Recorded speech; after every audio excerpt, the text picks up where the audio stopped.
Moving on. This is another take from the game. This was a Chelsea fan speaking after the match. Just take a listen to what he says here. Can I be on it? Can I swear on this channel or no? You can say whatever you want, mate. Estevao! What the fuck happened today? He went in, it hit the fucking second stand up there. And second shot, third stand. He went to try pass it. It was a disaster. Honestly, Estevao, he's got so much potential. We're going to keep it a buck here. But today, I don't know what happened with him. Maybe he didn't hit a boom, cha, cha, boom, cha, cha. But he's got it, but not against Arsenal. I think today could have gone so much better. Chelsea fan talk. I didn't even know Chelsea did that. Fair play. I didn't know Chelsea had people out there doing that. Yeah, they do. I mean, look, I know we spoke earlier about fans can say what they want about their own players. They can boo them if they want. But speaking about an 18-year-old youngster like that after a game, I just don't get it. It just doesn't sit right with me. Yeah, I mean, look, we see it at United all the time. There seems to be this total lack of patience in society anyway. But like we've seen it with Dorgu, we see it with Yoro, Lemens after the Everton game. They're going to make mistakes. Any player's going to make mistakes, but you're going to make mistakes when you're a kid because you're in your formative years. That's where you're meant to make mistakes. And we seem to have lost the ability to nurture in fan bases as well. I mean, I know what chance he's talking about. It was a great chance, but even as a United fan, I was like, oh, he could have done better there, move on. I'm not like, oh, fucking hell, he's rubbish, get rid of him or anything like that. It's like, yeah, you are going to make chances. He should have done better. But, I mean, they've got a fantastic talent there. I mean, look, I do agree with what you said. Like, if you're being booed and stuff like that, we're all human beings. It can impact your performance. Some people use it as an inspiration. Some people use it to, crumble. And, he's probably pissed, to be honest, or on something else. But because the noise at the start was a little bit weird. And what's he doing with his headphones? But maybe that's a new thing. Maybe that's the new. Maybe we're meant to wear them like this. That's how they're meant to be, like that. Yeah. Maybe it's a sign of is that a better look? Just lack of intelligence. But let's be fair and say he's probably pissed. Because it's a bit of a a weird take on a player that has the potential to be. The thing that excites me about Estevao is that we don't normally get these Brazilian, South American players coming into the Premier League at that age. No. They're normally at Inter Milan or Barcelona or Real Madrid. So he has got, if they nurture him properly, they've got a real superstar there that could light up the Premier League for years to come. I agree, and I like what Rob said here. He goes, this is a consequence of Chelsea fans hyping up their own players a bit too soon. Let them grow. So you do get that.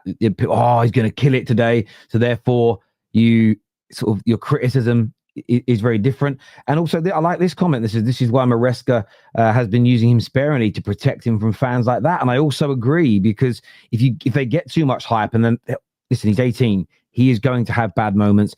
Even Messi and Ronaldo were not their consistent, brilliant best at 18. It took them into their early 20s. Ronaldo was near his mid-20s before he became very, very consistent. You've got Haaland that was scoring consistently from this age, but these are anomalies. And it's the one thing where people go, no, Terry, you've got to hold all play. You're old enough to play. You're old enough to take criticism.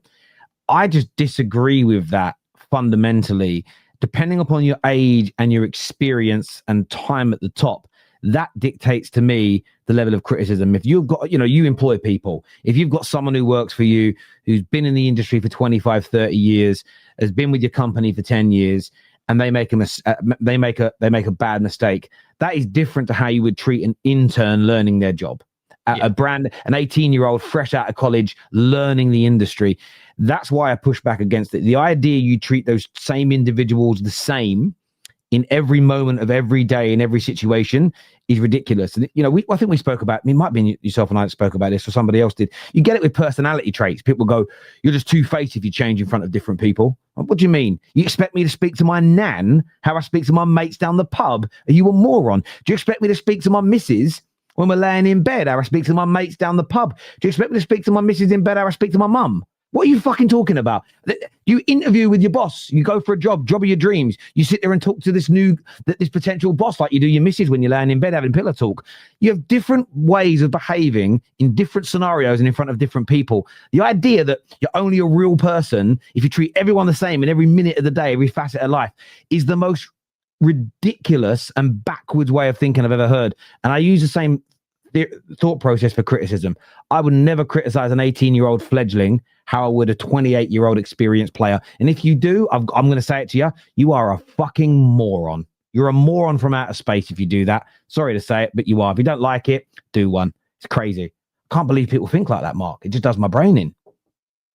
Yeah, I think people have to justify, quite rightly, we have to back our own opinions, and we're very proud of them. And idiots have opinions, so they get very proud of their opinions. Like, it's, look, logically for me, I understand the criticism of young players. I've seen it with Dorgu, I've seen it with Yoro, I've seen it with Mainu, I've seen it with Garnacho, Rashford over the years. But there is a line, I think. Like I've said it about Lamens, he's going to make mistakes. Are we going to jump on them like we did with Onana, or are we going to go contextually? He's a young player coming into a new league, and he could be a really good player in 3 years if we are patient with him. It's about where you choose your patience, and it's where you go, that's not justifiable. I think calling Onana Pratt man after 2 years of fucking up this football club is justified to a young goalkeeper. I think it's got potential where you go, it's hard because he's cost us a goal, but let's just say he's had a bad performance and move on. Like Estevao maybe had a bad performance on Sunday. I don't think he particularly did, but maybe he did. But you move on. You don't start. Don't scrutinise it. Yeah?